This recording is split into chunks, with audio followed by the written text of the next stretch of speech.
ठीक है दोस्तों, हमने आपको आज की क्लास में दो इंपॉर्टेंट कीवर्ड्स बताए। एक हमने आपको कीवर्ड बताया था लैन के एडवांटेजेस, और दूसरा हमने आपको कीवर्ड बताया है क्लाइंट सर्वर आर्किटेक्चर की कैरेक्टरिस्टिक्स। लैन के एडवांटेजेस का कीवर्ड क्या था? बहुत अच्छा, only DD sports showed everything. O का मतलब ऑर्गेनाइजेशनल बेनिफिट्स, डी का मतलब डेटा मैनेजमेंट, डी का मतलब डिस्ट्रीब्यूटेड प्रोसेसिंग, एस का मतलब सिक्योरिटी, एस का मतलब सॉफ्टवेयर कॉस्ट एंड अपग्रेडेशन, और ई का मतलब electronic male and message broadcasting. बहुत अच्छा, ये होते हैं बच्चे। देखिए सारे के सारे आंसर देते हैं, देख के देते हैं ओके ओके खुद से दे रहा था बच्चा, खुद से दे रहा था। देखिए ऐसा करते। अब देखिए अब जो बच्चे, जिन बच्चों को आंसर नहीं पता, वो क्या बोलेंगे कि सर ये आंसर किताब से पढ़ के दे रहे थे। नहीं, ये खुद से दे। बहुत अच्छी बात है। क्लाइंट सर्वर आर्किटेक्चर की कैरेक्टरिस्टिक्स याद कैसे रखेंगे? टीसीएस की सर्विस स्केलेबल है, मतलब टीसीएस लिख दें सर्विस, और स्केलेबल से क्या बन गया? स्केलेबिलिटी। टी का मतलब ट्रांसफरेंसी ऑफ लोकेशन, सी का मतलब चीपर, एस का मतलब शेयर्ड रिसोर्सेज, सर्विसेज हो गया और स्केलेबिलिटी हो गई। बताएं इससे आसान क्या होगा जीवन। सो आई होप कि आप इन चीजों को याद रखेंगे। हम जल्दी से आगे मूव करेंगे पीरियड टू पीरियड। नहीं, आज हमें बहुत सारा कुछ आपके साथ कवर करना है। मेरी बात दोस्तों थोड़ा सा ध्यान दीजिएगा, थोड़ा सा। लेकिन आपने अभी एक देखा क्लाइंट सर्वर। क्लाइंट सर्वर में एक सर्वर होता है और बहुत सारे छोटे छोटे क्लाइंट होते हैं, और ये सारे के सारे जो क्लाइंट होते हैं ये सर्वर से कनेक्टेड होते हैं। सारे टास्क सर्वर परफॉर्म करते हैं।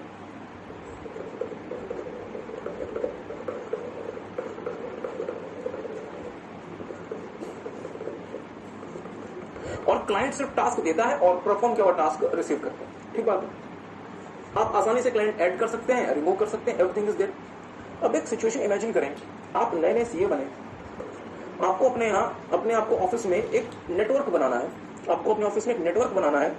आप क्लाइंट सर्वर बनाना चाहते हैं। आप मार्केट में सर्वर का पता करने गए, आपको पता चला सर डेल का सर्वर है 5 लाख रुपए। डेल का सर्वर है 5 लाख रुपए, या निकाल से कुछ और दिखाओ सर, एचपी का सर्वर ले लो 7 लाख रुपए। मुझे बताएं, क्या ये बहुत एक्सपेंसिव आपके लिए स्टार्टिंग में नहीं हो जाएगा? कि सर नया ऑफिस शुरू कर रहे हैं, 5 लाख का सर्वर इंस्टॉल, उसकी एक्विजिशन करो, उसकी इंस्टॉलेशन का खर्चा, ऑपरेशन का खर्चा, और हमें फिलहाल इतने पावर की रिक्वायरमेंट थोड़ी ना है कि हमें अलग से सर्वर चाहिए, डेडिकेटेड सर्वर चाहिए। इससे अच्छा आपने समझदारी क्या दिखाई? आपने कहा कि हम सर्वर वर्वर के चक्कर में नहीं फंसते, हम एक काम करते हैं, हमारे ऑफिस में 4 कंप्यूटर्स है ना। हमने कहा हाँ सर, एक काम करो, इन कंप्यूटर्स को आपस में कनेक्ट कर दो। सर्वर वर्वर के चक्कर में या सर्वर के चक्कर में मत फंसो, क्योंकि 5 लाख रुपए कौन खर्च करे स्टार्टिंग में? पैसे आ नहीं रहे, क्लाइंट अभी बने नहीं, नया नया आपने एक दिन पहले ऑफिस शुरू किया, 5 लाख रुपए यहाँ खर्च कर दो, कैसे काम चलेगा? आपने सिर्फ और सिर्फ अपने एग्जिस्टिंग कंप्यूटर्स को आपस में कनेक्ट कर दिया। ध्यान दीजिएगा, बहुत ध्यान से मेरी बात को सुनिएगा। आपने चैप्टर नंबर 1 में देखा था एक वर्ड पीयर। मुझे पता है पीयर क्या होता है? बहुत अच्छा, persons of the same standing. अगर मैं क्लाइंट सर्वर की बात करता हूं तो क्लाइंट हमेशा सर्विस रिसीव करता है और सर्वर हमेशा सर्विस प्रोवाइड करता है। इसका मतलब क्या हुआ? क्लाइंट और सर्वर के लेवल में डिफरेंस। सर्वर अपर लेवल पे खड़ा है because he is the provider, और क्लाइंट लोअर लेवल पे खड़ा है, इट इज अ रिसीवर। क्या मेरी बात अच्छा लगता है? तो क्या मैं क्लाइंट और सर्वर को पीयर बोल सकता हूँ, या ये अलग अलग लेवल्स के हैं? अलग अलग लेवल्स के। बट सर जी यहाँ पे ध्यान दीजिएगा, यहाँ पे जो आपने चारों कंप्यूटर्स कनेक्ट कर दिया, यहाँ पे कंप्यूटर 1 2 3 4, ये नहीं है कि कंप्यूटर 1 हमेशा सर्विस देगा ही देगा। कंप्यूटर 1 सर्विस देगा भी और सर्विस लेगा भी। कंप्यूटर 1 2 को 3 को 4 को सर्विस देगा और बाकियों से सर्विस लेगा। इसी तरीके से कंप्यूटर 2 भी बाकियों को सर्विस देगा और बाकियों से सर्विस लेगा। मतलब ये eight the same time client भी है और eight the same time server भी है। इसका मतलब यहाँ पे अब ये ड्यूअल रोल परफॉर्म कर रहा है। बहुत ध्यान से मेरी बात को सुनिएगा। और सर जी क्लाइंट सर्वर में क्या होता था? सर्वर हमेशा सर्विस देता था क्योंकि वो डेडिकेटेड नेचर होता था, और क्लाइंट हमेशा सर्विस लेता था। क्या मेरी बात को समझ? बट यहाँ पे हमारे जितने भी कंप्यूटर्स हैं ये eight the same time service provider भी है और eight the same time service recipient भी है। इसलिए ये क्या बन गया? पीयर्स बन। ये क्या बन गया? पीयर्स बन गया। वो किसी को बात समझ आएगी। सर जी और अच्छे से समझो, ध्यान दीजिएगा, मेरी बात पर ध्यान दीजिएगा। लेट्स से एक प्रोजेक्ट रिपोर्ट हमारे पास आया, बहुत ध्यान से मेरी बात को सुनिएगा। हमारे पास एक प्रोजेक्ट रिपोर्ट आया। इस प्रोजेक्ट रिपोर्ट के लिए हमें एक तो रेशियोज कैलकुलेट करने हैं, इसके बाद हमें बजट्स बनाने हैं, इसके बाद हमें कैश फ्लो स्टेटमेंट बनाना है प्रोजेक्टेड, और चौथा हमें प्रोजेक्टेड P&L और बैलेंस शीट बनानी है। हमें किसी प्रोजेक्ट रिपोर्ट के लिए रेशियोज कैलकुलेट करने थे, बजट्स बनाने थे, प्रोजेक्टेड सीएफएस बनाना था और प्रोजेक्टेड पीएनएल और बैलेंस शीट बनानी थी। ठीक बात है। आपके पास 4 एम्प्लॉइज हैं, आपने चारों को एक काम दे दिया। कंप्यूटर 1 रेशो कैलकुलेट करेगा, कंप्यूटर 2 बजट्स बनाएगा, कंप्यूटर 3 प्रोजेक्टेड सीएफएस बनाएगा और कंप्यूटर 4 पीएनएल और बैलेंस शीट बनाएगा। बहुत ध्यान से मेरी बात को सुनिएगा। कंप्यूटर 1 ने जब रेशोस कैलकुलेट कर लिया, कंप्यूटर 4 को ये रेशोस एक्सेस करना है। ध्यान दीजिएगा, कंप्यूटर 4 को ये रेशोस एक्सेस करना है और कंप्यूटर 1 के पास वो रेशोस कैलकुलेटेड है। तो कंप्यूटर 4 कंप्यूटर 1 के पास जाएगा और सर्विस लेगा। क्या किसी को कंप्यूटर 4 कंप्यूटर 1 के पास जाएगा और सर्विस लेगा? क्या किसी को बात समझ आई? तो कंप्यूटर 4 को जब कंप्यूटर 1 सर्विस दे रहा है, इस समय क्या बन गया? सर्वर। तो सर जी, कंप्यूटर 1 को कंप्यूटर 2 के बजट्स की रिक्वायरमेंट है, तो कंप्यूटर 1 कंप्यूटर 2 के पास पहुंच गया कि सर जी हमें बजट दे दो। ध्यान दीजिएगा, तो इस समय कंप्यूटर 1 क्या है? क्लाइंट। तो इसका मतलब क्या हुआ कि कंप्यूटर 4 के लिए, इसके लिए ये क्या बन गया? सर्वर। और इस समय ये क्या बन गया? क्लाइंट। क्या मेरी बात किसी को समझ आई? और क्या ये बाकी कंप्यूटर्स में भी होगा? हाँ सर। तो इसका मतलब ये हुआ कि पीयर टू पीयर में हमारे पास कोई डेडिकेटेड सर्वर नहीं होता, जो हमेशा सर्वर ही रहेगा। यहाँ पे हमारे पास जो कंप्यूटर्स होते हैं ये दूसरे के लिए पीयर्स भी हो सकते हैं और क्लाइंट भी हो सकते हैं, इसलिए ये क्या कहलाया? पीयर टू पीयर नेटवर्क, जिसको हम P2P भी कह सकते हैं। तो आई होप कि आपको बात समझ आई होगी। सो एक काम करेंगे, इसको थोड़ा सा रीड करेंगे, नहीं इसको नोट ना करें, हमने फोटो बनाई हुई है यहाँ पे, देखेंगे। ध्यान दीजिएगा, A peer-to-peer network is created with 2 or more PCs connected together and share resources without going through a separate server computer। बहुत ध्यान दीजिएगा, आप पीयर टू पीयर कैसे बनाते हैं? आप अपने 2 या 2 से ज्यादा कंप्यूटर्स को आपस में कनेक्ट कर देते हैं, पर कोई सेपरेट डेडिकेटेड सर्वर नहीं लगाते, जैसा कि आप क्लाइंट सर्वर में लगाते थे। और आपके पास जो भी ऑलरेडी अवेलेबल कंप्यूटर है या फिर जो भी आपके पास ऑलरेडी अवेलेबल पीसी है, आपने उन्हीं को आपस में कनेक्ट कर दिया और कहा कि सर जी तुम्हें आप सर्विस देनी भी है और तुम सर्विस रिसीव भी कर लो। मींस आप सर्विस प्रोवाइडर भी है, मींस आप सर्वर भी है और आप सर्विस रिसिपिएंट मतलब आप क्लाइंट भी है, और हम किसी सेपरेट डेडिकेटेड कंप्यूटर के पास नहीं जा रहे। ध्यान दीजिए, The computers are called peers because each one can act as a client or server for another peer। बहुत महत्वपूर्ण बात है, इन कंप्यूटर्स को हम peers इसलिए कहते हैं क्योंकि यहाँ पे ऐसा नहीं है कि यहाँ पे अगर आपके पास 4 कंप्यूटर हैं तो कंप्यूटर नंबर 1 हमेशा सर्विस प्रोवाइड ही करेगा। कंप्यूटर नंबर 1 सर्विस प्रोवाइडर भी है और eight the same time service recipient भी है। बट क्लाइंट सर्वर में क्या होता था? जो सर्वर होता था वो सिर्फ सर्विस बोले प्रोवाइडर होता था, बट यहाँ पे आप सर्विस प्रोवाइडर भी है और सर्विस रिसिपिएंट भी। ठीक है, आगे देखिए, advantages are easy to set up करना बड़ा आसान है, अलग से आपको सर्वर नहीं चाहिए, very simple and cost effective, server का पैसा बच गया। If one computer down other connected devices continue to, ये बहुत महत्वपूर्ण है कि अगर एक आध क्लाइंट बैठ भी गया, जैसे ये 4 कंप्यूटर में कनेक्टेड, ये बैठ गया, तो बाकी जो कनेक्टेड कंप्यूटर्स हैं ये आपस में अपना अपना काम कर सकते हैं। तो यदि क्लाइंट सर्वर में यदि मेरा सर्वर ही बैठ गया तो क्लाइंट फिर किस काम के रहेंगे? Are you guys getting? चलिए, बट सर डिसएडवांटेजेस भी तो कुछ है। पहला, problem in accessing file if computers are not connected properly. अगर आपने क्लाइंट्स को, अगर आपने कंप्यूटर्स को आपस में सही से कनेक्ट नहीं किया तो आप फाइल एक्सेस नहीं कर पाएंगे। बट सर ये तो हर किसी में प्रॉब्लम होती है। Does not support connections with two many computers. इसका मतलब ये नहीं कि आपने पीयर टू पीयर बनाया और आपने 200 कंप्यूटर को पीयर बना दिया। 10, 20, 15, 20 कंप्यूटर आप पीयर्स बना सकते हैं, अदरवाइज क्वालिटी ऑफ सर्विस बहुत स्लो हो जाएगी। Security of data is poor compare to CS architecture. ध्यान दीजिएगा, सीएस आर्किटेक्चर में क्योंकि सारा का सारा प्रोसेसिंग कौन करता है? सर्वर। सारा का सारा डेटा मैनेज कौन करता है? सर्वर। तो अगर आप सर्वर को वहां पे सिक्योर कर देंगे तो आपका पूरा डेटा सिक्योर हो जाएगा। बट पीयर टू पीयर में क्योंकि सारे कंप्यूटर ही सर्वर है और क्लाइंट है, इसलिए आपको हर किसी को सिक्योरिटी देनी पड़ेगी। इसलिए यहाँ पे जो सिक्योरिटी है वो पुअर है compare to client server architecture. बहुत अच्छी बात है, तो टेक सम टाइम, एक बार इसे रीड करेंगे।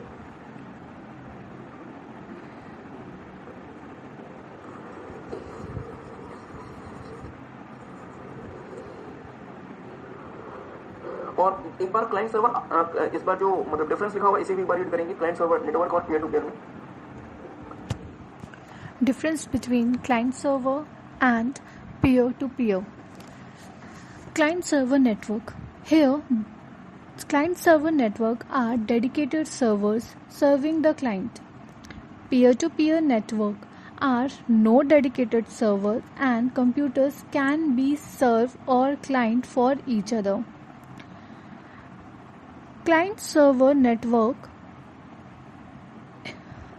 In client server network, all the security tasks are handled by central server, thus more secure. And in peer-to-peer network, security related tasks are managed by end user client. This is less secure. Okay. Third point is Client-server network are more expensive as needs dedicated server. Peer-to-peer network are less expensive as no dedicated server are needed. Fourth difference point is in client-server network, data backup is centralized and managed by a central server. And in peer-to-peer network, data backup tasks are managed by the client itself. Fifth point is client-server.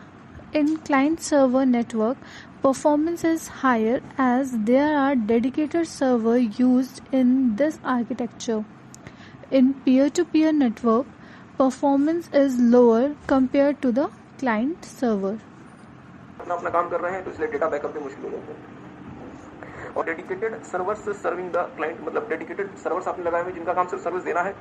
Peer to peer में कोई भी dedicated server नहीं होता और जो computers होते हैं वो एक दूसरे के लिए क्लाइंट भी होते हैं और सर्वर भी होते हैं। सिक्योरिटी के सारे जो टास्क होते हैं वो सेंट्रल सर्वर हेल्ड करता है, मतलब मैनेज करता है, इसलिए सिक्योरिटी ज्यादा होती है। बट यहाँ पे कोई सेंट्रल सर्वर तो है नहीं, सारे क्लाइंट ही हैं एक तरह से, इसलिए यहाँ पे सिक्योरिटी पुअर होती है। क्लाइंट सर्वर ज्यादा एक्सपेंसिव होता है क्योंकि सर जी अलग से सर्वर खरीदना पड़ता है, 5-10 लाख रुपए का सर्वर आ जाता है, so this is more expensive. But अगर आप पीयर टू पीयर की बात करें तो अलग से आपको कोई सर्वर नहीं चाहिए, so this is less expensive, this is cost effective. Client server में सारा का सारा डेटा बैकअप का काम सेंट्रल सर्वर देखता है, तो इसलिए ये काम आसान हो जाता है। बट पीयर टू पीयर में चूंकि डिस्ट्रीब्यूटेड आपका नेचर है और अलग अलग क्लाइंट अपना अपना काम कर रहे हैं, तो इसलिए डेटा बैकअप भी मुश्किल हो जाता है और जो क्लाइंट होता है उसी को डेटा बैकअप दिखना पड़ता है। तो सर क्लाइंट सर्वर में ना सर्विस देने वाला व्यक्ति अलग से खड़ा हुआ है, ठीक बात है। तो अगर एक आदमी की आपने जिम्मेदारी लगा दी कि तुम्हें सिर्फ सर्विस देनी है तो परफॉर्मेंस हायर होती है। बट अगर एक व्यक्ति सर्विस दे भी रहा है, सर्विस रिसीव भी कर रहा है, मतलब वो 4 तरीके के काम देख रहा है, तो परफॉर्मेंस भी लोअर हो जाती है। इसलिए क्लाइंट सर्वर की परफॉर्मेंस हायर होती है क्योंकि डेडिकेटेड सर्वर्स हैं जिसका काम ही क्या है, सर्विस देना। बट अब मेरी बात पर ध्यान दीजिएगा, मेरे पास एक कंप्यूटर है, वो कंप्यूटर किसी दूसरे सर्वर से सर्विस रिसीव कर रहा है तो मैं तेजी से काम करूंगा। मेरे पास एक कंप्यूटर है जो खुद का काम भी कर रहा है और किसी दूसरे कंप्यूटर के लिए भी काम कर रहा है, तो तुम मुझे बताएंगे मेरे कंप्यूटर की परफॉर्मेंस क्या हो जाएगी, स्लो हो जाएगी और मेरे लिए परेशानी बढ़ जाएगी, मींस आपकी जो परफॉर्मेंस है वो लो हो जाएगी। Performance is lower compare to client server. तो मेरी बात पर ध्यान दीजिएगा दोस्तों, जब आप नई सीए प्रैक्टिस शुरू करेंगे तो मोस्ट प्रोबेबली आप क्या यूज करेंगे, पीयर टू पीयर। बट जैसे आपकी प्रैक्टिस जम जाएगी, जैसे आपके क्लाइंट्स बढ़ने लगेंगे, आप पीयर टू पीयर से कहां शिफ्ट हो जाएंगे, client server. But initially generally आप कहां जाएंगे, peer to peer. So take some time, एक बार से रीड कर लें, फिर हम आपके साथ मूव करेंगे मल्टी टीयर आर्किटेक्चर। और मल्टी टीयर में क्या बताना, आपको सारी बातें पहले से ही पता है, तो मेरी बात पर थोड़ा सा ध्यान दीजिएगा। याद करें जब आपने चैप्टर नंबर 1 किया था तो हमने आपको बताया था कि इसका बाद में भी रेफरेंस आएगा। देखिए दोस्तों, कंप्यूटर में 3 ही चीजें होती हैं। एक होता है कंप्यूटर का डेटा, जो कि जनरली डेटाबेस में स्टोर होता है और सर्वर भी डेटाबेस ही होता है। बट मुझे बताएंगे डेटा डेटाबेस में किस फॉर्म में स्टोर होता है, सिर्फ बाइनरी। और बाइनरी में बीइंग अ ह्यूमन, क्या मैं बाइनरी रीड कर सकता हूं, नहीं। तो मेरे पास क्या होती है, प्रेजेंटेशन टियर या फिर प्रेजेंटेशन लेयर, जो मुझे इस डेटाबेस या बाइनरी से कम्युनिकेट कराती। तो मुझे जो भी डेटा चाहिए मैं इस प्रेजेंटेशन टियर के थ्रू डेटाबेस को बोलता हूँ। बट परेशानी ये है, ध्यान दीजिएगा, जैसे कि हमने आपको चैप्टर नंबर 1 में भी बताया था, याद करें जब आपने ट्रेडिशनल आईटी आर्किटेक्चर देखा था और बीपीएम आईटी आर्किटेक्चर देखा था, वहां पे भी आपने चीज को देखा था। परेशानी ये है, सर डेटाबेस में तो सारा का सारा डेटा है, डेटाबेस में तो सारा का सारा डेटा है, हमें क्या पूरा डेटा चाहिए या हमें अपने मतलब का डेटा चाहिए। ध्यान दीजिएगा, मुझे पूरा डेटा चाहिए या मुझे अपने मतलब का डेटा चाहिए। सर हमें अपने मतलब का डेटा चाहिए। तो अगर हमें अपने मतलब का डेटा चाहिए तो हमें हमारे मतलब का डेटा कौन ला के देगा। इसके लिए हम एक सेपरेट टियर यूज करते हैं जिसका नाम क्या है, कोई बताएगा, बहुत अच्छा, एप्लीकेशन टियर। मैंने क्या देखा कि भाई कंप्यूटर में 3 चीजें होती है। पहला एक होता है प्रेजेंटेशन स्क्रीन होती है, एप्लीकेशन सॉफ्टवेयर होते हैं और डेटाबेस होता है। तो प्रेजेंटेशन स्क्रीन के थ्रू मैं अपने एप्लीकेशन सॉफ्टवेयर को बोलता हूं कि यार जाओ और मुझे डेटाबेस से डेटा ला के दे दो या मुझे इस फॉर्म में डेटा ला के दे दो। अब ये एप्लीकेशन टियर का काम है। प्रेजेंटेशन टियर जाके एप्लीकेशन टियर को बोल देगा और एप्लीकेशन टियर का ये काम है कि वो डेटाबेस में जाएगा, रिस्पेक्टिव डेटा उठाएगा, प्रोसेस करके मुझे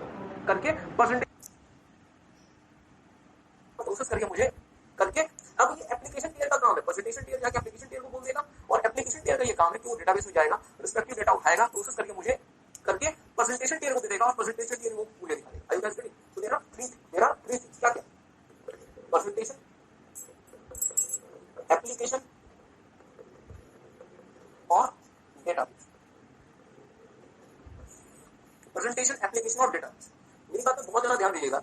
लेट्स से पीएनबी बैंक ने क्या किया, अपने सारे क्लाइंट का करोड़ ऑफ क्लाइंट का डेटा एक बड़े से कंप्यूटर की हार्ड डिस्क में डाल दिया, ठीक है, लेट्स से एक बड़े से लैपटॉप की हार्ड डिस्क में डाल दिया, हार्ड डिस्क में सारे के सारे क्लाइंट का डेटा डाल दिया और इस लैपटॉप को एम्प्लॉय को पकड़ा दिया, या वो एम्प्लॉय जो भी मतलब आएगा, क्लाइंट जो भी कस्टमर आएगा जो भी कस्टमर आएगा इस वाले कंप्यूटर से देख के वो डेटा उसको अकॉर्डिंगली उसका काम कर देगा। और मुझे बताएंगे लेट्स से मैं ही वो एम्प्लॉय हूँ जिसके पीएनबी ने ये मेहरबानी करी, तो मुझे वो लैपटॉप पकड़ा दिया जिसमें पूरे पीएनबी के एम्प्लॉय का डेटा है और वो डेटा कहीं नहीं, वो सिर्फ मेरे कंप्यूटर में है। तो मुझे बताएं मेरे कंप्यूटर में क्या आ गया, डेटाबेस चाहिए, डेटाबेस आ गया, एग्री करते हैं। इसके साथ साथ यहाँ पे एप्लीकेशंस होंगे जो मुझे डेटाबेस से अकॉर्डिंगली नेसेसरी डेटा ला के देंगे और सामने क्या लगी है, स्क्रीन, जो मुझे प्रेजेंटेशन का काम करेगी। तो सर यदि मैं इन तीनों चीजों को, एप्लीकेशन, प्रेजेंटेशन और डेटाबेस को, यदि मैं एक ही कंप्यूटर सिस्टम में इंस्टॉल कर देता हूँ तो उसे हम नाम देते हैं सिंगल टियर या वन टियर आर्किटेक्चर। या किसी की बात समझे, अगर हम ये तीनों चीजें, प्रेजेंटेशन भी, एप्लीकेशन भी और डेटाबेस भी एक सिंगल कंप्यूटर सिस्टम में डाल देता हूँ, जिसे हम क्या नाम देंगे, सिंगल टियर या फिर वन टियर। और मुझे बताइए यदि मैं सिंगल टियर या वन टियर की बात करता हूँ तो मुझे क्या टेली कम्युनिकेशन नेटवर्क की जरूरत है प्रोसेसिंग करने के लिए?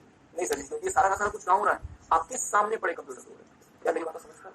तो मुझे बताएं, बट मुझे बताएं पीएनबी के इतने करोड़ों जो कस्टमर्स हैं, क्या पीएनबी को ये मैकेनिज्म सूट करेगा कि वो एक ही लैपटॉप में सब कुछ डाल दे? और इसका इम्पैक्ट क्या होगा कि सिर्फ एक एम्प्लॉय पीएनबी का ये डेटा यूज कर पाएगा और पीएनबी को अपने सारे के सारे ब्रांचेस बंद करने पड़ जाएंगे। तो सर फिर सिंगल टियर किसके लिए सूटेबल है? अगर आपका बहुत छोटा बिजनेस है, if you are running a very small business जहां पे एक ही व्यक्ति का काम है, वहां पे वो व्यक्ति क्या कर सकता है, अपने पास ये डेटाबेस रख ले, अपने पास ये एप्लीकेशन लेयर रख ले और खुद की बात उसके पास प्रेजेंटेशन लेयर होगी और वो अकॉर्डिंगली काम कर सकता है। सिर्फ एक व्यक्ति एक बार में काम कर सकता है। क्या मेरी बात किसी को समझ आ रही है? हाँ, प्रेजेंटेशन टियर को हम ग्राफिकल यूजर इंटरफेस भी कहते हैं, जीयूआई। अब वो क्यों कहते हैं आपको थोड़ी देर समझाएंगे। तो टेक सम टाइम, देखेंगे मल्टी टियर आर्किटेक्चर। और tier is the distinct part of hardware और सॉफ्टवेयर। टियर जो है वो हार्डवेयर और सॉफ्टवेयर के अलग अलग हिस्सों को बोलते हैं। देयर में भी सिंगल टियर और one tier architecture, two tier architecture और एंड मल्टी या फिर N tier architecture, these are discussed. मतलब तीन तरीके के हो सकते हैं। सिंगल टियर मतलब सब कुछ एक में डाल दो, टू टियर में दो अलग अलग लेयर्स होंगे और थ्री टियर में जाकर दो चीजें सेपरेट। और याद करें हमने आपके साथ जो ट्रेडिशनल और आईटी आर्किटेक्चर देखा था प्रोसेस वाला, उसमें तीनों चीजें सेपरेट थी। हमने कहा था कि ये थ्री टियर आर्किटेक्चर कहलाता है। किसी को याद है? आगे दिखेगा single tier system, one tier architecture. Here there is a single computer that contains database, front end UI to access the database. मतलब ये क्या है बेसिकली? प्रेजेंटेशन मतलब आपका लैपटॉप या आपका सेलफोन, आपके सेलफोन में जो रोम है, मतलब क्या बेसिकली जो फ्लैश मेमोरी है, उसमें सारा डेटा होता है। आपके पास आपके सेलफोन में एप्लीकेशन सॉफ्टवेयर है और आपके सेलफोन में स्क्रीन है। Everything is packed in a single device. तो उस सेलफोन में यदि मैं किसी बिजनेस का डेटा डाल देता हूँ तो उस सेलफोन को एक बार में कितने यूजर यूज कर सकते हैं? एक। तो अगर मैं उसे यूज कर रहा हूँ तो दूसरा यूजर यूज नहीं कर सकता। तो क्या इसका आप साइमल्टेनियस एक्सेस कर सकते हैं? नहीं कर सकते। क्या मेरी बात ठीक है? It is used in small businesses. One-tier architecture involves putting all the required components on a single system. It is very cost-effective, but it can be used by only one user at a time. तो सबसे बड़ा इसका disadvantage ये है दोस्तों कि ये एक बार में आपका पूरा का पूरा सिस्टम सिर्फ एक व्यक्ति यूज कर सकते हैं। अब मुझे सोच के बताएंगे, पंजाब नेशनल बैंक या स्टेट बैंक ऑफ इंडिया अगर अपने सारे के सारे सेंट्रल डेटा सर्वर को, एक पूरे के पूरे डेटा को सिर्फ एक कंप्यूटर से कनेक्ट कर दे और जिसमें सिर्फ एक व्यक्ति एक बार में बैठ के काम कर सकता है, क्या देश में अजीब से हालात नहीं खड़े हो जाएंगे? हाँ सर, अजीब से हालात खड़े हो जाएंगे। इसलिए समझदार लोगों ने क्या कहा, मेरी बात ध्यान दीजिए, समझदार लोगों ने कहा कि भाई काम करो, जो डेटाबेस है ना उसको अलग से मैनेज करो, डेटाबेस को अलग से मैनेज करो ताकि एक बार में एक से ज्यादा लोग इसे एक्सेस कर सकें। तो मुझे सोच के बताएंगे, अगर सारा का सारा डेटा मेरे सेलफोन पे पड़ा हुआ है तो उसको सिर्फ एक बार में एक व्यक्ति इस्तेमाल कर सकता है, एग्री करते हैं? तो लेट्स से यदि मैं उस डेटाबेस को सेपरेट कर दूं और अपने फोन से उस डेटाबेस को लिंक करूं तो उसी डेटाबेस को साइमल्टेनियसली एक से ज्यादा यूजर एक्सेस कर सकते हैं। और यार इस बात क्या नाम देते थे? शेयर्ड डेटाबेस का नाम देते थे। एग्री करते हैं? इसका एडवांटेज क्या हुआ कि आप मल्टीपल यूजर्स इस डेटाबेस को at the same time access कर सकते हैं। इट मींस कि आपने डेटाबेस को क्या कर दिया? सेपरेट कर दिया और आपने क्लाइंट वाले में ही, आपने प्रेजेंटेशन वाले में ही एप्लीकेशन को भी डाल दिया। मतलब डेटाबेस टियर आपने सेपरेट कर दिया या फिर डेटाबेस लेयर आपने सेपरेट कर दिया और आपने एक ही साथ प्रेजेंटेशन और एप्लीकेशन लेयर को एक ही साथ आपने रख दिया। प्लीज ध्यान दीजिएगा, इसका एडवांटेज क्या होगा? एक एडवांटेज इसका ये होगा कि सर चूंकि डेटाबेस हमारा सेपरेट हो गया इसलिए हम साइमल्टेनियसली एक बार में काफी सारे यूजर्स इस डेटाबेस को अपने अपने डिवाइस से एक्सेस कर सकते हैं। बट मुझे बताएंगे एक्सेस कैसे कर सकते हैं? Through telecommunication network. तो क्या टेलीकम्युनिकेशन का रोल आ गया? हाँ सर, टेलीकम्युनिकेशन का रोल आ गया। क्या मेरी बात किसी को समझ में? और आपने क्लाइंट वाले डिवाइस में क्या क्या दे दिया? प्रेजेंटेशन तो खैर बात, इसके बाद स्क्रीन तो होगी, साथ में एप्लीकेशन टियर। इसको कुछ ऐसा समझिए, इसको कुछ ऐसा समझिए, Punjab national bank 8,000 branch 80,000 employees जो कि कस्टमर के काम के लिए वो डील करते हैं। पंजाब नेशनल बैंक ने अपना सारा का सारा डेटा लेट से पानीपत के डेटा सेंटर में रखा हुआ है और 80,000 एम्प्लॉयज को उन्होंने एक कंप्यूटर पकड़ाया हुआ है, उस कंप्यूटर पे स्क्रीन लगी हुई है, प्रेजेंटेशन, और उसी कंप्यूटर में एप्लीकेशन सॉफ्टवेयर लगा हुआ है जो कि डेटा को मॉडिफाई करता है अकॉर्डिंगली, और जो कि डेटा को मॉडिफाई करता है अकॉर्डिंगली उस एम्प्लॉय की स्क्रीन पे भेज देता है। तो ये बात समझ नहीं आई, मेरी बात ध्यान दीजिएगा। मैं पीएनबी के किसी ब्रांच में गया और मैंने उनसे पूछा कि मुझे अकाउंट की डिटेल दीजिए, तो वो क्या करेंगे, वो मेरा डेटा इंसर्ट करेंगे, ठीक बात है, प्रेजेंटेशन पे।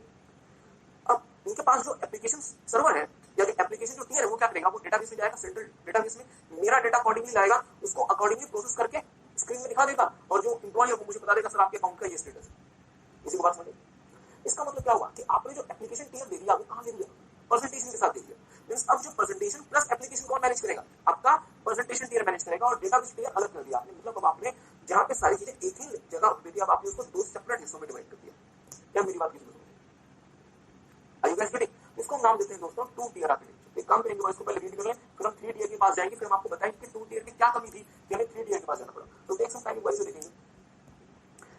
Okay, it consist of a client server, मतलब आपने डेटाबेस सर्वर अलग कर दिया और आपने क्लाइंट अलग कर दिया। क्लाइंट के पास प्रेजेंटेशन भी होगा और एप्लीकेशन भी होगा। Here presentation here runs on the client and data is stored on the server in the database tier. There is a separation of these two components into different locations as opposed to single tier architecture। बहुत ध्यान दीजिएगा, जो लाइनें लिखी हुई है यहाँ पे आपने क्या किया, प्रेजेंटेशन को डेटाबेस से सेपरेट कर दिया। पर सिंगल टीयर में क्या होता था, सब कुछ एक ही डिवाइस में होता है। एडवांटेजेस क्या क्या है, system performance is higher, more user could interact simultaneously, easy to set up and maintain, क्योंकि 2 ही लेयर्स हैं इसलिए सिस्टम परफॉर्मेंस हायर हो गई, क्योंकि सब कुछ एक डिवाइस में नहीं अलग अलग है। डेटाबेस का काम कोई और देख रहा है, प्रेजेंटेशन का काम कोई और देख रहा है, एक से ज्यादा यूजर एक बार में इंटरैक्ट हो सकते हैं, और सबसे बड़ा एडवांटेज क्या है कि सेटअप करना आसान है, मेंटेन करना आसान है। पर इसका नुकसान ये है कि अगर बहुत सारे यूजर्स कनेक्ट हो जाएंगे तो जो परफॉर्मेंस है वो डिटोरिएट हो जाएगी। इसका रीजन क्या है, मेरी बात को ध्यान दीजिएगा, मेरी बात ध्यान दीजिएगा। अब इस एग्जांपल कहिएगा, पीएनबी ने अपने एम्प्लॉयज को जो कंप्यूटर दिया था, इसमें प्रेजेंटेशन था, साथ में एप्लीकेशन था। अब पीएनबी ने क्या किया, बहुत ध्यान से मेरी बात को सुनिएगा, अपने एप्लीकेशन लेयर में, एप्लीकेशन टीयर में उसने इंप्रूवमेंट की। जैसे आप जो गेम्स खेलते हैं या जो आप सॉफ्टवेयर यूज करते हैं, तो क्या वो सॉफ्टवेयर अपडेट नहीं होता, अपडेट होता है। अगर पीएनबी ने, बहुत ध्यान से मेरी बात को सुनिएगा, इस कंप्यूटर में जिस दोस्त ने एम्प्लॉय को दिया हुआ है, यदि उसने एप्लीकेशन सॉफ्टवेयर इंस्टॉल करके दिया हुआ है, तो आपको जान के हैरानी होगी दोस्तों, उसे 80,000 कंप्यूटर्स पे इंडिविजुअली सारे के सारे एप्लीकेशंस को अपडेट करना पड़ेगा, जो कि बहुत डिफिकल्ट टास्क है। क्या मेरी बात किसको समझ? इसलिए कंपनीज एक स्टेप आगे बढ़ी और उन्होंने कहा कि सर जी हमने डेटाबेस को तो सेपरेट कर ही दिया, एक काम करो, एप्लीकेशन को भी सेपरेट कर दो और प्रेजेंटेशन को सिर्फ अलग छोड़ दो। ये हमारा एप्लीकेशन टीयर बन गया और ये हमारा डेटाबेस टीयर बन गया। इसका मतलब ये हुआ कि अब यदि पीएनबी के क्लाइंट के पास, अगर मैं पीएनबी के एम्प्लॉय के पास जाता हूं, तो पीएनबी का एम्प्लॉय है अपने कंप्यूटर से क्या एक्सेस करेगा, एप्लीकेशन टीयर, और फिर ये एप्लीकेशन टीयर क्या एक्सेस करेगा, डेटाबेस टीयर। तो मुझे बताइए कि पीएनबी को अपने एप्लीकेशन सॉफ्टवेयर में अपग्रेडेशन करनी है, तो उसे 80,000 कंप्यूटर को अपग्रेड नहीं करना, उसको सिर्फ इस वाले डेटाबेस को, इस वाले सर्वर को अपग्रेड करना है। तो इससे अपग्रेडेशन का काम बहुत आसान हो जाएगा। क्या मेरी बात किसी को समझ? तो आपने यहाँ पे क्या देखा, ये आपका क्या है, प्रेजेंटेशन टीयर। क्या बातें समझ आ रही है पूरी? बहुत अच्छी बात है। तो आपने क्या देखा कि 3 अलग अलग लेयर्स में आपने इनको डिवाइड कर दिया, इसलिए इसको आप क्या नाम देना शुरू कर दिया, एन टीयर, मल्टी टीयर या फिर 3 टीयर आर्किटेक्चर। अब यहाँ पे डेटाबेस टीयर अलग है, मतलब अलग जगह पे लोकेटेड है, एप्लीकेशन टीयर अलग है और प्रेजेंटेशन टीयर अलग है। बट मेरा सवाल तो आपसे ये है, ये तीनों के आपस में कनेक्ट होने चाहिए। हाँ सर, किसके थ्रू? नेटवर्क के थ्रू। तो मेरी बात पे ध्यान दीजिएगा, मेरी बात पे ध्यान दीजिएगा, आपका 3 टीयर आर्किटेक्चर काम कर ही क्यों सकता है यदि टेलीकम्युनिकेशन नेटवर्क। तो सर एक बात बताओ ना, 2 टीयर आर्किटेक्चर भी कब काम कर सकता है, जब टेलीकम्युनिकेशन नेटवर्क। तो सर क्या 1 टीयर आर्किटेक्चर के लिए आपको टेलीकम्युनिकेशन नेटवर्क चाहिए? ऐसा नहीं, क्योंकि सब कुछ एक ही कंप्यूटर में। तो क्या अमेज़न, फ्लिपकार्ट या बाकी बड़ी कंपनीज 1 टीयर आर्किटेक्चर से काम कर सकती है दोस्तों? नहीं, उनको मजबूरी है कि उनको अपना प्रेजेंटेशन बिल्कुल अलग करना पड़ेगा, जो एम्प्लॉय मैनेज करेगा, एप्लीकेशन अलग करना पड़ेगा और डेटाबेस बिल्कुल सेपरेट करना पड़ेगा, ताकि मल्टीपल लोगों को आप eight the same time link कर सकें। बट इसका नुकसान ये होगा कि ये सिस्टम कॉम्प्लेक्स हो जाएगा, नेटवर्क ट्रैफिक ज्यादा मूव करेगा, क्योंकि अब हर चीज के लिए आपको नेटवर्क चाहिए। पहले आपका जो प्रेजेंटेशन है वो एप्लीकेशन के पास जाएगा थ्रू नेटवर्क, एप्लीकेशन फिर डेटाबेस के पास जाएगा थ्रू नेटवर्क। तो नेटवर्क की रिक्वायरमेंट बहुत ज्यादा इंक्रीज हो जाएगी, नेटवर्क मैनेजमेंट का टास्क बढ़ जाएगा, ट्रैफिक बढ़ जाएगा। बट एडवांटेज क्या होगा कि आपने तीनों को सेपरेट कर दिया, आपकी परफॉर्मेंस बहुत हाई हो गई, आप डेटाबेस टियर में आपको जो बदलाव करना है आप आसानी से कर सकते हैं, आपको एप्लीकेशन टियर में जो चेंज करना है आप वो भी आसानी से कर सकते हैं इसकी, और आप एक ही जगह पे सारे के सारे चेंजेस कर सकते हैं। और याद करिए अगर पीएनबी ने प्रेजेंटेशन के साथ एप्लीकेशन को मिला दिया होता तो पीएनबी को 80,000 कंप्यूटर्स में अपग्रेडेशन करनी पड़ेगी, जो कि बहुत एक्सपेंसिव और बहुत ज्यादा कॉम्प्लेक्स टास्क था। आई होप कि आपको बात समझ आए। तो एक काम करेंगे, एक बार इसे रीड करेंगे, देखेंगे एन टियर या फिर 3 tier architecture. Here presentation application and data management functions are separated. Most widespread use of multi-tier is 3-tier architecture. ध्यान दीजिएगा, दुनिया में n-tier architecture में सबसे ज्यादा जो कॉमन इस्तेमाल होता है वो 3-tier होता है। 3 के अलावा 4-tier में जाने की रिक्वायरमेंट नहीं महसूस हुई, और दुनिया की सबसे बड़ी से बड़ी कंपनीज भी 3-tier आर्किटेक्चर से मतलब दे आर सेटिस्फाइड, और इसके ऊपर किसी को जाने की रिक्वायरमेंट 4-tier में जाने की रिक्वायरमेंट नहीं महसूस हुई। अपने 3 लेयर में कन्वर्ट कर दिया, data sufficient. It's 3 tiers are presentation tier, application tier और database tier। ऑलरेडी आपने चैप्टर में देखा। Anyway, presentation tier it occupies the top level and displays what users ask for। मतलब यूजर के पर्सपेक्टिव से सबसे पहले प्रेजेंटेशन टियर आएगा, then application, then database tier. और प्रेजेंटेशन टियर क्या बताएगा, यूजर को कम्युनिकेट करने में मदद करेगा विद द अदर टियर्स, और यूजर जो पूछेगा वो प्रेजेंटेशन टियर उसको रिस्पॉन्ड करेगा। ठीक है, okay. This tier communicates with other tiers by sending request and display what users ask for. तो ये क्या करेगा, जो भी आप एंटर करेंगे ये एंटर करेगा, एप्लीकेशन के पास भेजेगा, एप्लीकेशन डेटाबेस के पास जाएगा, डेटाबेस से डेटा लाएगा, प्रोसेस करके प्रेजेंटेशन को बता देगा। एप्लीकेशन टियर ध्यान दीजिएगा, also called logic tier, middle tier, business logic tier, etc. It controls the application functionality by performing detailed processing। मतलब आपके डेटाबेस से जो डेटा आएगा वो डेटा एज इट इज तो आपको नहीं चाहिए, आपको वो डेटा अपने मतलब का अपने काम का डेटा चाहिए, तो वो सारा का सारा कुछ इसमें कौन परफॉर्म करेगा, एप्लीकेशन टियर, और वो रिजल्ट आपको शो कर देगा। आई होप आपको बात समझ में। और तीसरा दोस्तों डेटाबेस टियर। इस tier houses database server which where information is stored and retrieved. यहाँ पे सारा का सारा डेटा स्टोर किया हुआ है। Data in this tier is kept independent of application and server, application server और लॉजिक। इसका मतलब क्या हुआ, इस वाले टियर में आपने सिर्फ और सिर्फ डेटाबेस रखा हुआ है, एप्लीकेशन टियर को आपने अलग कर दिया और प्रेजेंटेशन टियर को आपने अलग कर दिया। और याद करें फर्स्ट टियर में ये तीनों चीजें कहां थी, एक ही जगह थी। ओके, ये कॉम्प्लेक्स हो गया बहुत ज्यादा, नहीं सर कहां ओके, मुझे पता कितने बच्चों को कॉम्प्लेक्स लगा। आप लोगों ने चैप्टर नंबर 1 में तो बड़े आसानी से कर लिया, यहाँ पे आपको कॉम्प्लेक्स लग रहा है, तो वहां भी कॉम्प्लेक्स लगा था। Anyhow, so take some time, अगर आपको ये कॉम्प्लेक्स लग रहा है तो ईआईएस वाले बच्चों का क्या होगा, क्योंकि इससे बहुत एडवांटेज मतलब बहुत हाई लेवल पे ईआईएस में चीज है। एनीहाउ, एक काम करें, एक बार से रीड कर लें आप लोग अच्छे से। चलिए पहले मैं इसके एडवांटेजेस की बात कर लेता हूं। Separation of presentation from application logics, मतलब प्रेजेंटेशन एप्लीकेशन अलग हो गया जो कि 2 टियर में साथ था। Easy change management without disturbing other layers, ये बहुत महत्वपूर्ण है, ध्यान दीजिएगा। याद करें 2 टियर आर्किटेक्चर में यदि आपको एप्लीकेशन सॉफ्टवेयर को अपग्रेड करना था तो इसकी वजह से प्रेजेंटेशन भी काम करना में भी डिस्टर्बेंस आती थी, क्योंकि प्रेजेंटेशन के पास ही एप्लीकेशन था। एग्री करते हैं? और 1 टियर में यदि आपको किसी में भी चेंज करना तो पूरा का सिस्टम रुक जाता था। यहाँ पे क्या है, आपने तीनों चीजों को सेपरेट कर दिया और आप आसानी से किसी में भी परिवर्तन कर सकते हैं बिना किसी दूसरे को डिस्टर्ब किए। दूसरा, okay, disadvantages, increase need for network traffic management, server load balancing and fault tolerance. ध्यान दीजिएगा, नेटवर्क ट्रैफिक मैनेजमेंट बढ़, मतलब क्योंकि नेटवर्क का ट्रैफिक बढ़ जाएगा इसलिए नेटवर्क ट्रैफिक मैनेजमेंट पर ज्यादा ध्यान देना पड़ेगा। सर्वर लोड बैलेंसिंग पे आपको ज्यादा ध्यान देना पड़ेगा, क्योंकि सर्वर आपने अलग कर दिया, डेटाबेस सर्वर अलग कर दिया, एप्लीकेशन टियर अलग कर दिया, और क्योंकि इतना कुछ आपने अलग अलग कर दिया और उनको नेटवर्क से कनेक्ट कर दिया। याद करें टेलीकम्युनिकेशन नेटवर्क का एडवांटेज क्या था, फॉल्ट टॉलरेंस, तो अब आपको फॉल्ट के टॉलरेंस पे ध्यान देना पड़ेगा। और दूसरा मेंटेनेंस इज कॉम्प्लेक्स, इसका जो मेंटेनेंस है वो भी कॉम्प्लेक्स हो जाता है। तो टेक सम टाइम एक बार से रीड करें, टेक सम टाइम एक बार से रीड करें।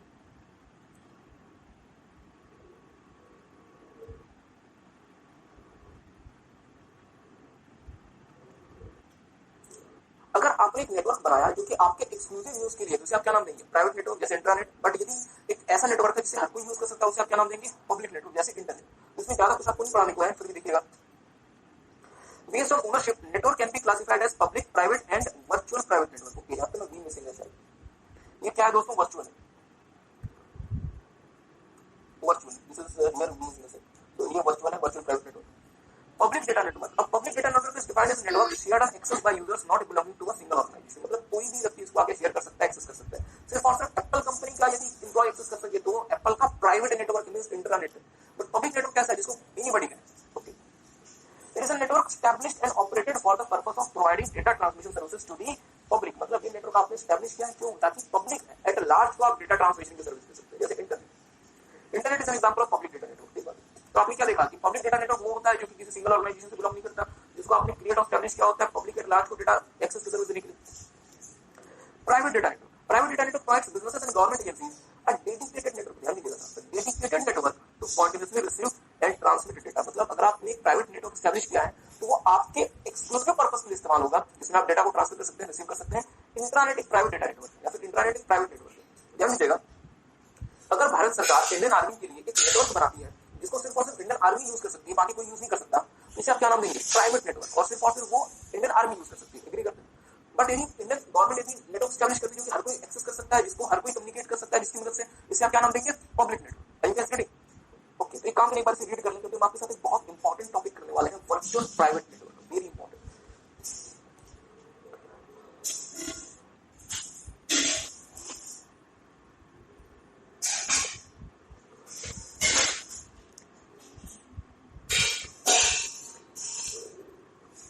अब मेरी बात दोस्तों ध्यान दीजिएगा, बहुत ध्यान से मेरी बात को सुनिएगा। लेट्स से हम है एप्पल इंडिया,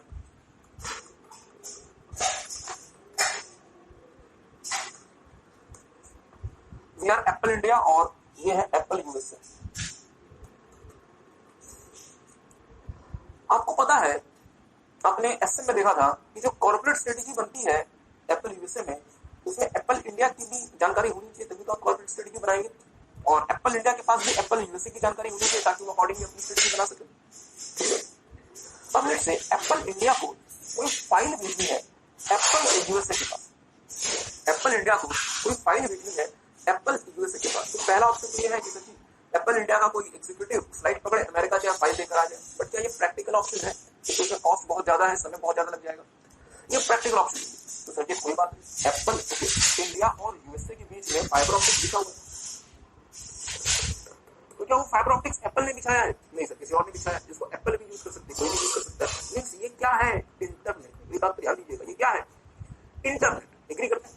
अब एप्पल इंडिया क्या करे, इस फाइल को इंटरनेट की मदद से यूएसए के भेजे।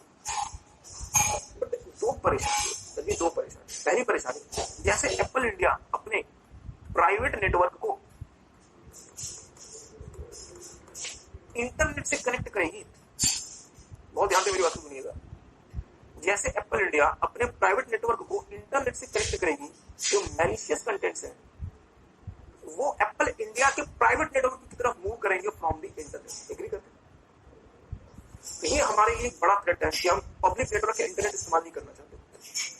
दूसरा, आप फाइल को भेजेंगे वाया पब्लिक नेटवर्क, और पब्लिक नेटवर्क में तो सर जी क्रिमिनल लोग बैठे रहते हैं, हैकर्स बैठे रहते हैं, तो हैकर क्या करेगा?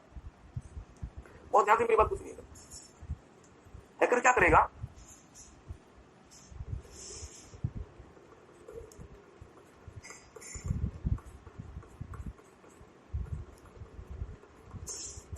वो इंटरनेट से आपके डेटा को पेनिट्रेट कर लेगा, उसकी स्पूनिंग करेगा और वो डेटा को मिसयूज कर सकता है। दैट इज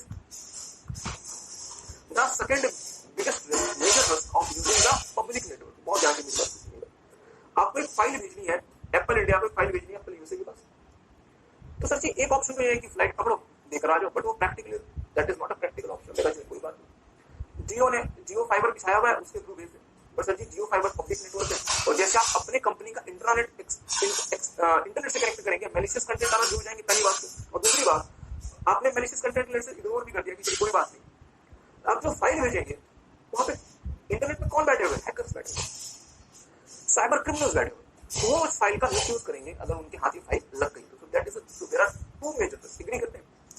तो सर अगर इतने ही आपको रिस्क नजर आता है तो एक काम करो, एप्पल को हमें क्या सलाह देंगे? तो सर अगर इतना ही रिस्क अगर आपको नजर आता है तो एक काम करो, इंडिया से यूएसए तक खुद का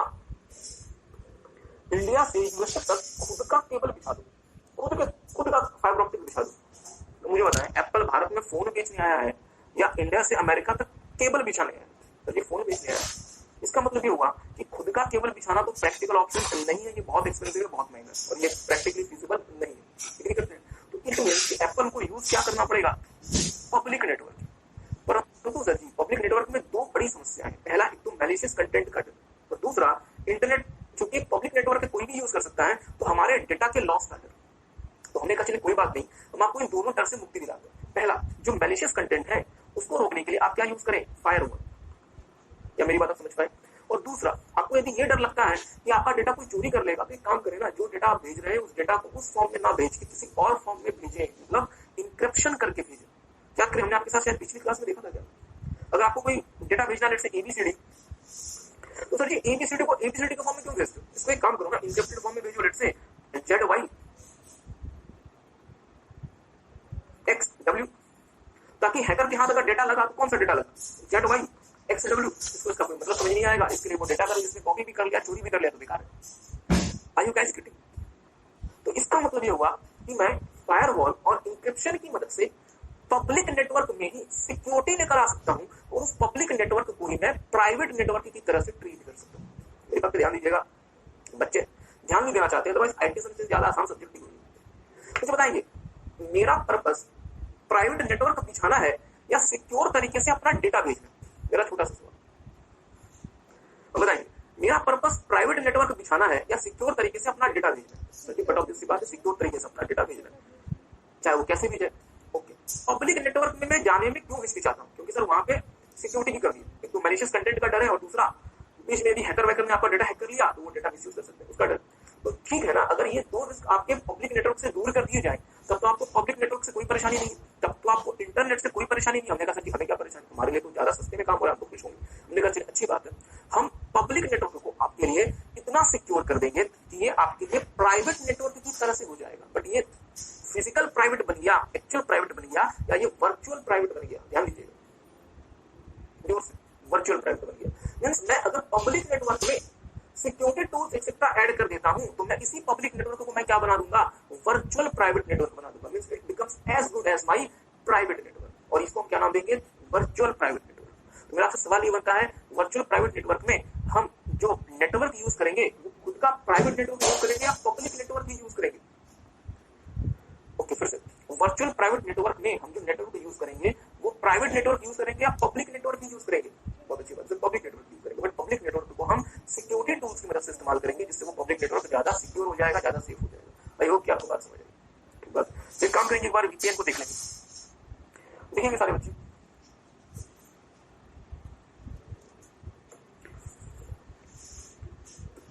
many companies have offices located in many cities और कंट्रीज, बहुत सारी कंपनीज के बहुत सारे अलग अलग देशों में ऑफिसेस हैं। Private network works fine but data secure, but creating a dedicated private network line could be very expensive. मतलब सर जी, आप एप्पल भारत में भी काम कर रहा है, चाइना में भी काम कर रहा है, ब्राजील में भी काम कर रहा है, तो बहुत अच्छी बात रहेगी एप्पल की वो हर जगह अपने तार बिछा दे, बट वो बहुत ज्यादा एक्सपेंसिव हो जाएगा और फिजिबल ऑप्शन नहीं है।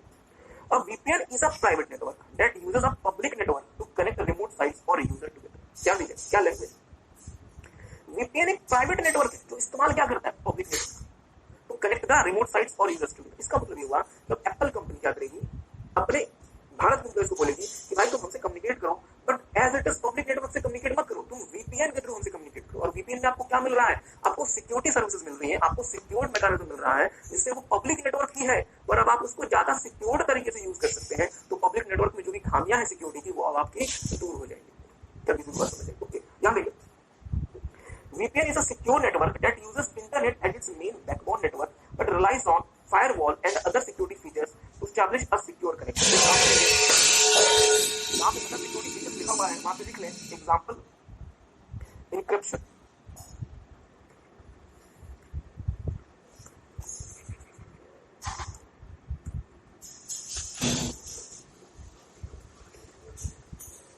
एग्जाम्पल लिख लें encryption. ओके, अच्छा मैं फिर से एक्सप्लेन करूंगा, बट पहले फोटो बना लें।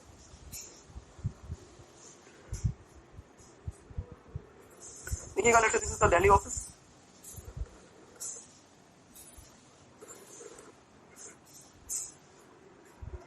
Let's say this is your Tokyo office,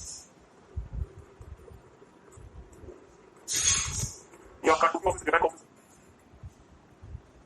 और इसके बीच में इंटरनेट काम कर रहा है, और मुझे बताएंगे इंटरनेट क्या ऑलरेडी बिल्ट नहीं है, आपको बनाना है, ऑलरेडी बिल्ट हमें एस्टैब्लिश करना है, everything is internet is already okay. पर परेशानी क्या है साहब कि इंटरनेट में मैलिशियस किस्म के लोग बैठे हैं।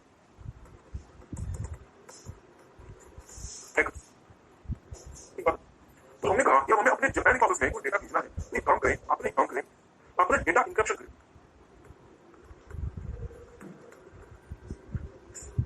और साथ में फायरवॉल लगा दें। अब ये डेटा मूव करेगा, ध्यान दीजिएगा, अभी जो डेटा मूव कर रहा है ये डेटा नॉर्मल डेटा नहीं है, प्लेन टेक्स्ट नहीं है, इनक्रिप्टेड डेटा है, जो हम एटलीस्ट साइफर टेक्स्ट कहते हैं। इस डेटा इनक्रिप्टेड हो, ये कौन सा डेटा जा रहा है? That is cipher cipher text. अच्छा साइफर टेक्स्ट क्या होता है उसका आपको समझ ना है, बट शायद नेक्स्ट क्लास में समझ आ जाएगा। इसको लिखेंगे क्या मेरा साइफर टेक्स्ट, CIPH किया साइफर टेक्स्ट। और कौन सा डेटा रिसीव होगा? Cipher text. यहाँ पे क्या होगा? फायरवॉल और साथ में डेटा इनपुट। फायरवॉल और साथ में डेटा इनक्रिप्शन। ओके, अब जैसे हैकर ने इस डेटा को कॉपी भी कर लिया तो ये क्या कर लेगा उसका? इसी कर सकते हैं डेटा किस फॉर्म में? Encrypted form. इसी बात लिख लेंगे as data is encrypted form, comma, hacker can't misuse it. As data is an encrypted form, hacker can't misuse it. क्योंकि data encrypted form इसलिए hacker उसे misuse नहीं कर सकता। Okay. तो यही मेरा क्या बन गया? Virtual private network, जिसे बोलते हैं VPN। तो VPN अगर इससे कोई पूछता है कि भाई VPN में क्या हम फिजिकली प्राइवेट नेटवर्क क्रिएट कर देते हैं? नहीं सर, हम जो ऑलरेडी अवेलेबल पब्लिक नेटवर्क है उसी का इस्तेमाल करते हैं। बट उस पब्लिक नेटवर्क में हम एन्क्रिप्शन और सिक्योरिटी टूल्स इस्तेमाल करते हैं, जैसे फायरवॉल। इसकी वजह से मेरा पब्लिक नेटवर्क प्राइवेट नेटवर्क की तरीके से सिक्योर मिल जाता है। तो सर मेरा ऑब्जेक्टिव सबसे इंपॉर्टेंट मुझे सिक्योर बनाना था, मैं प्राइवेट नेटवर्क को क्रिएट करने पड़ा है और मैंने पब्लिक नेटवर्क में ही एन्क्रिप्शन टूल्स और सिक्योरिटी टूल्स से मैंने क्या किया? सिक्योर बना लिया। मेरा उद्देश्य पूरा हो गया। तो पब्लिक नेटवर्क को प्राइवेट नेटवर्क में कन्वर्ट करना with the help of data security tools, encryption tools etcetera, so that it can become as secure as private network is known as virtual private network. क्या मेरी बात है? Encryption of data और firewall भी। तो I hope आप इसको एक बार नोट कर लें। ओके ओके ओके, यहाँ पे खा दिल्ली ऑफिस, दिल्ली ऑफिस, ये डेटा एन्क्रिप्शन है साइफर। इसमें यदि हैकर ने एन्क्रिप्टेड फॉर्म है इसे हैकर से मिसयूज नहीं करता। ये पूरी हो गया है समझ लीजिए। आज के समय दुनिया में सबसे अच्छी VPN सर्विस एक्सप्रेस VPN के नाम से कंपनी है जो कि प्रोवाइड करती है। तो आपको बेसिकली इसी कंपनी के बारे में थोड़ा सा बता दें। देखिएगा, Express VPN one of the best VPN services, ultra fast and incredibly secure with absolutely no lags, the fastest VPN ever tested. जान लीजिएगा, एब्सोल्युटली नो लैग। मुझे बताएं ये क्यों लिखा गया? तब मुझे बताइए। एब्सोल्युटली नो लैग, लैग का मतलब होता है डिले, या लॉक्स का मतलब होता है किसी तरीके से किसी भी तरीके का। Ultra fast incredibly secure with absolutely no lags. ध्यान दीजिएगा, एन्क्रिप्शन में क्या होता है? मेरे पास जो टेक्स्ट होता है जिसको मैं एक्चुअली भेजना चाहता हूँ, जैसे मैं भेजना चाहता हूँ ABCD, बट बीच में यदि अगर हैकर के पास ही चला गया तो उसको मिसयूज कर सकता है। तो यदि मैं ABCD को लेट्स से 1 2 3 4 के फॉर्म में इनक्रिप्ट करता हूँ तो जो ABCD है ये कहलाता है प्लेन टेक्स्ट। क्या कहेंगे इसे हम? Plain text. और 1 2 3 4 क्या कहलाएगा? Cipher text. क्या मेरी बात समझ में? आपको भेजना क्या था? ABCD, ये क्या बन गया? Plain text. अगर आप ABCD को ABCD के फॉर्म में भेज देंगे तो हैकर को भी तो ABCD समझ आ जाएगा, उसका मिसयूज करेगा। तो आपने ABCD को क्या किया? 1 2 3 4 किसी और फॉर्म में आपने चेंज कर दिया, मींस आपने इसका इंक्रिप्शन कर दिया। अब आप सेंड क्या करेंगे? ट्रांसफर क्या करेंगे? ABCD या 1 2 3 4 तो अब मुझे बताइए, प्लेन टेक्स्ट को साइफर टेक्स्ट में अगर कन्वर्ट करेंगे तो क्या समय लगेगा? हाँ सर। तो क्या समय इतना लगे कि डेटा कम्युनिकेशन में इशू आ जाए? नहीं। तो एक्सप्रेस VPN क्या कहते हैं? Ultra fast and incredibly secure. मतलब हम बहुत तेजी से इंक्रिप्शन का काम करेंगे ताकि कोई भी डिले या किसी भी प्रकार का इशू राइज ना हो।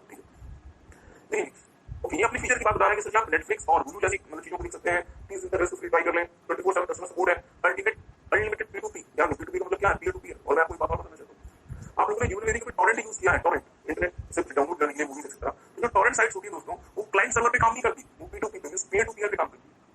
मतलब ये हुआ कि टॉरेंट का एक सीडर होता है, मतलब जो टॉरेंट भेज रहा होता है और आप लोग उसके रिसीवर होते हैं।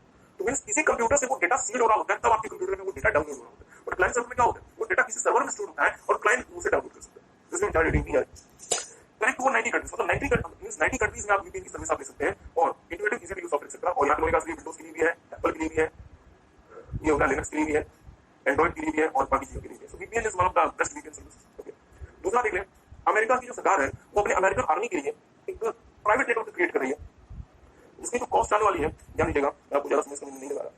ये एक प्राइवेट इंटरनेट या फिर इसको इंटरनेट कहते हैं, जिसकी वो बनानी है। और जब एस्टिमेट किया गया था कि सर इसको बनाने में 20-25 साल लग जाएंगे और hundreds of billions of dollars, मतलब अरबों खरबों रुपए लग जाएंगे यूएस एक ऐसे इंटरनेट को बनाने के लिए जिससे यूएस आर्मी पूरी दुनिया में इस्तेमाल कर सकती है। एक बार दूसरा हम प्रैक्टिकल थिंग्स, ताकि आपको ऐसा ना लगे कि ये थ्योरी की बात है।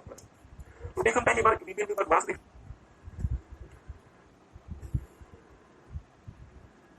बार देख लें VPN, एक्सप्रेस VPN। और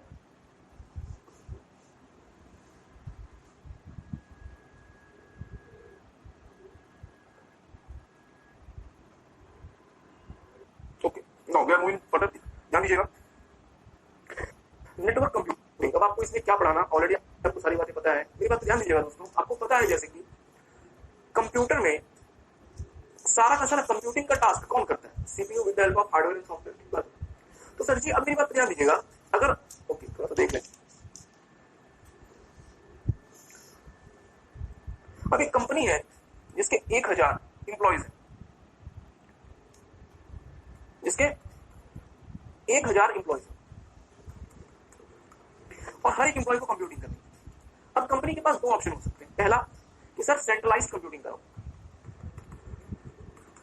सेंट्रलाइज्ड कंप्यूटिंग कराओ मतलब कि सर सारी की सारी कंप्यूटिंग एक सेंट्रल जगह पे होगी और यूजर्स को इसको एक्सेस करने दिया जाएगा थ्रू द इंटरनेट। सारी की सारी कंप्यूटिंग एक जगह पे होगी और यूजर को इंटरनेट की मदद से इसको एक्सेस करने दिया जाएगा या फिर कंपनी की इंटरनेट की मदद से एक्सेस कर सकते हैं। मतलब everything will be done at the central location. मुझे बताएंगे सेंट्रलाइज्ड कंप्यूटिंग क्यों संभव है? आपने ऑलरेडी देखा हुआ है सेंट्रलाइज्ड कंप्यूटिंग क्यों संभव है? Because of network. अगर नेटवर्क ना रहे तो क्या सेंट्रलाइज्ड कंप्यूटिंग संभव होगी? बिल्कुल नहीं। ठीक बात। दूसरा ऑप्शन कंपनी के पास ये हो सकता है कि सर जी सेंट्रलाइज्ड कंप्यूटिंग नहीं करेंगे, हर व्यक्ति अपना अपना काम खुद करेगा, मतलब डिसेंट्रलाइज्ड कंप्यूटिंग। नोट नहीं करना, everything is there in your books itself. यहाँ पे सारे के सारे जो क्लाइंट है वो अपना अपना काम खुद से करेंगे। इसका मतलब ये हुआ कि यहाँ पे जो क्लाइंट वो जनरली कौन सा क्लाइंट होगा? बिल्कुल सही बात है, थिक क्लाइंट। मतलब बच्चे भी इंटरेस्ट ले रहे हैं, दैट्स गुड। और यहाँ क्लाइंट कौन सा होगा? सर यहाँ थिक से भी काम चल जाएगा क्योंकि सारी कंप्यूटिंग करनी किसको है? सेंट्रल सर्वर से। ये बात तो आपको ऑलरेडी पता ही है। तो अगर आप सारी की सारी कंप्यूटिंग एक जगह कराएंगे एट द सेंट्रल लोकेशन, इसको आप क्या नाम देंगे? Centralized computing. बट यदि हर एक कंप्यूटर अपनी अपनी कंप्यूटिंग खुद से करेगा, इसको क्या नाम देंगे? Decentralized computing. ठीक बात। मेरी बात ध्यान दीजिएगा। One of the biggest concerns for companies managing multiple remote sites, मतलब अगर कंपनी के पास बहुत सारे यूजर्स है, बहुत सारे एम्प्लॉइज हैं, is whether to centralize all the computing resources or manage their infrastructure in a distributed way। मतलब सभी की सारी कंप्यूटिंग एक ही जगह होगी या हर कोई व्यक्ति हर एक डिपार्टमेंट अपनी अपनी कंप्यूटिंग खुद से करे, हमें उसे सेंट्रलाइज नहीं करना। Centralize computing in the centralized computing environment computing is done at the central location. मतलब एक जगह पे सारी की सारी कंप्यूटिंग होगी और आप एक जगह पे क्या करेंगे? सारा का सारा आप सर्वर्स लगाएंगे। जैसे for example let's say PNB बोले कि भाई हर एक बैंक ब्रांच अपनी अपनी कंप्यूटिंग खुद से करिए। दूसरा इसको आप क्या नाम देंगे? Decentralized computing. और पीएनबी बोले कि भाई हर एक बैंक ब्रांच को यदि कोई भी कंप्यूटिंग करनी है तो हमारे हेडक्वार्टर मुंबई में हमने बड़े बड़े सर्वर्स लगा दिए, सारी कंप्यूटिंग वहां से होगी, तो आप इसे क्या नाम देंगे? Centralized computing. ठीक है। Okay. Remote clients would access these resources. कौन से रिसोर्सेज? जो कि सेंट्रल सर्वर्स के पास है थ्रू अ क्लाइंट इंटरफेस। आपको ऑलरेडी पता है। Benefits are lower capital and operation cost. मुझे बताइए अगर आप सेंट्रलाइज्ड कंप्यूटिंग कर रहे हैं, अगर आप सेंट्रलाइज कंप्यूटिंग कर रहे हैं तो आपका काम थिन क्लाइंट से भी चल जाएगा। एग्री करते हैं? मतलब आपको थिन क्लाइंट खरीदना और ऑपरेट नहीं करना, आपका खर्चा बहुत ज्यादा कम हो जाएगा। आप सिर्फ क्या करें? आप सेंट्रल सर्वर में पैसा लगा दें। दूसरा सिक्योरिटी। अब क्योंकि सारा का सारा जो डेटा है आपका वो सेंट्रल डेटा सर्वर में लगा हुआ है, उसे सिक्योर कर लें, सारा डेटा सेव हो जाएगा। लेस एडमिनिस्ट्रेटिव ओवरहेड का खर्चा कम हो जाएगा और लेस बैकअप कॉम्प्लेक्सिटी, और बैकअप लेना ज्यादा आसान हो जाएगा क्योंकि अगर आप सिर्फ सेंट्रल डेटा सेंटर का बैकअप ले लेंगे, सब किसी का बैकअप हो गया, और यदि अगर लोग अलग अलग कंप्यूटिंग अपनी अपनी कर रहे होते तो हर किसी का बैकअप लेना पड़ता है। आई होप कि आपको बात समझ आई। ओके। डिसएडवांटेजेस ध्यान दीजिए, बहुत ध्यान से।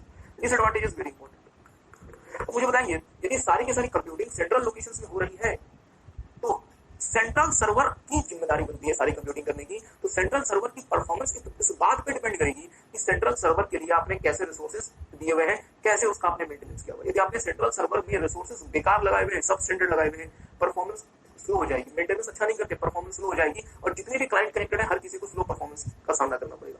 इसी बात को देखेंगे। It relies heavily on the quality of administration and resources used. Like if central computer is inadequately supported, all users will suffer. मतलब यदि आपने सेंट्रल कंप्यूटर को सही प्रकार से सपोर्ट नहीं किया, अच्छे से उसका एडमिनिस्ट्रेशन नहीं किया, मेंटेनेंस नहीं किया, सारे यूजर्स को नुकसान होगा। दूसरा, if central server is down, यदि सेंट्रल सर्वर डाउन हो गया तो entire organization will get complete halt। अगर सेंट्रल सर्वर बैठ गया पूरी ऑर्गेनाइजेशन रुक जाएगी आपकी। इसको आप नाम देते हैं सिंगल पॉइंट ऑफ फेलियर। लिख लें यहाँ पे,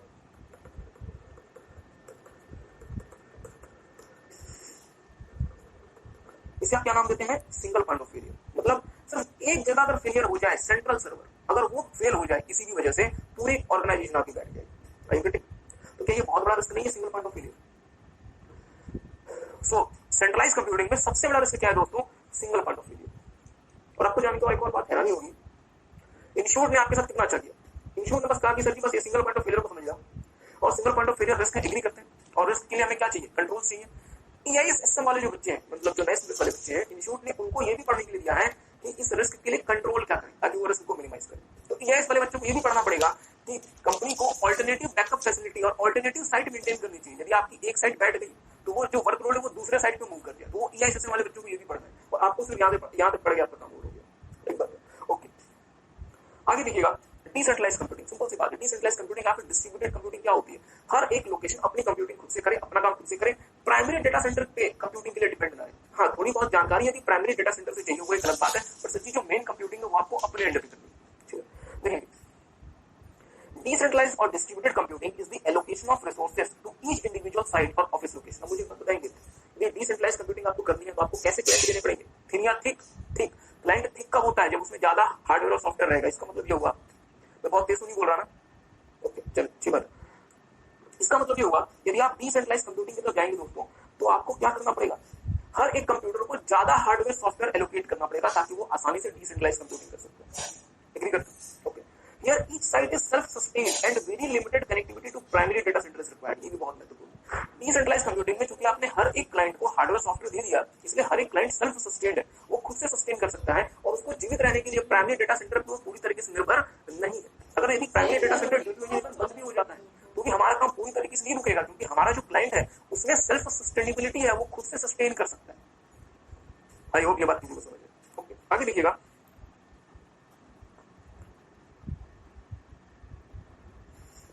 The benefits of distributed computing is that each site can survive on its own. There is no single point of failure in this regard. However, this causes huge cost. तो मेरी बात पे ध्यान दीजिएगा। याद करें, यदि आप सेंट्रलाइज कंप्यूटिंग की बात करते हैं दोस्तों, तो सेंट्रलाइज कंप्यूटिंग में सबसे बड़ा जो रिस्क है वो है सिंगल पॉइंट ऑफ फेलियर। अगर आपका सेंट्रल कंप्यूटर बैठ गया तो पूरी कंप्यूटिंग आपकी बेकार हो जाएगी, पूरा ऑर्गेनाइजेशन आपका रुक जाएगा। बट डिसेंट्रलाइज कंप्यूटिंग में ये इशू नहीं है। डिसेंट्रलाइज कंप्यूटिंग में आपने हर एक कंप्यूटर को हार्डवेयर और सॉफ्टवेयर दिया हुआ है और वो हार्डवेयर सॉफ्टवेयर की मदद से वो कंप्यूटर अपना काम खुद से कर सकता है और कोई भी सिंगल पॉइंट ऑफ फेलियर का इशू नहीं है। बट मेरी बात ध्यान दीजिएगा, यदि आपने हर एक कंप्यूटर को थिक क्लाइंट बना दिया तो क्या खर्चा बहुत नहीं बढ़ गया? याद करें, इस चीज को देखें। आपने जैसा मुझे बताया था, याद है हमने आपको तीनों के बीच में डिफरेंस दिखाया था आज की क्लास में ना? जो थिन क्लाइंट होता है आपका वो 8 से 10 हजार में आसानी से आ जाता है, बट जो आपका थिक क्लाइंट होता है दोस्तों वो 70 से 75 हजार से कम में नहीं आता। और मुझे बताया कि हर एक कंप्यूटर को आप थिक बनाएंगे तो क्या बहुत ज्यादा खर्चा नहीं लगेगा? हाँ सर, बट इसका एडवांटेज क्या होगा? एडवांटेज ये होगा कि कोई भी सिंगल पॉइंट ऑफ फेलियर नहीं है। There is no single point of failure like situation. I hope कि आपको ये बात समझ आई होगी। तो टेक सम टाइम, एक बार इसे देख लें।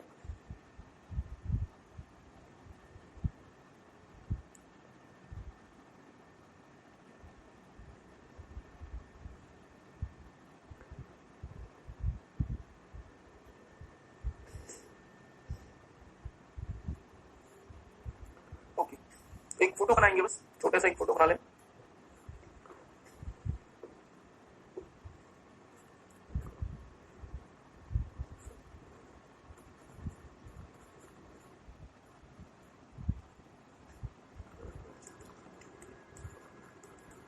सेंट्रल सर्वर्स,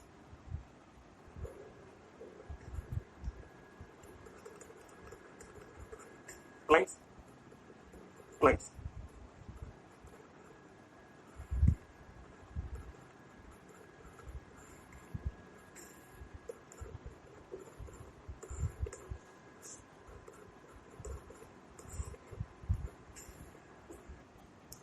तो आगे लिखेंगे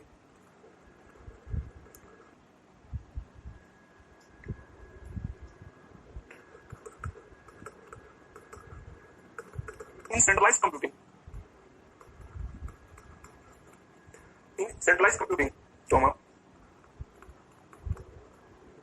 employees will send their task to the central servers for processing.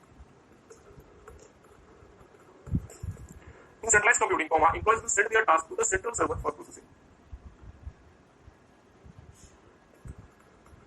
And servers will do the entire processing. And servers will do the entire processing. पूरी processing कौन करेगा? सर्वर करेगा। बहुत अच्छी बात। Okay, but in decentralized computing, but in decentralized computing, computing will be done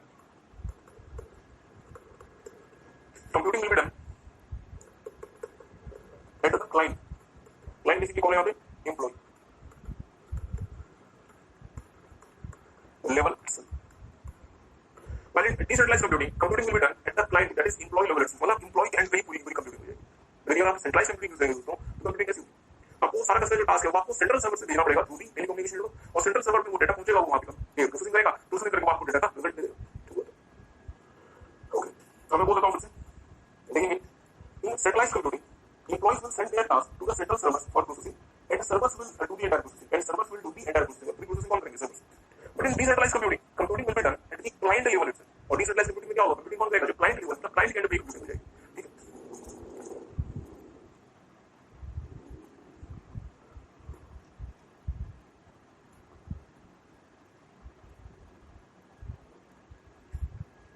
okay okay, हाँ इसको पहले नोट कर लें, टेक सम टाइम नोट कर लें.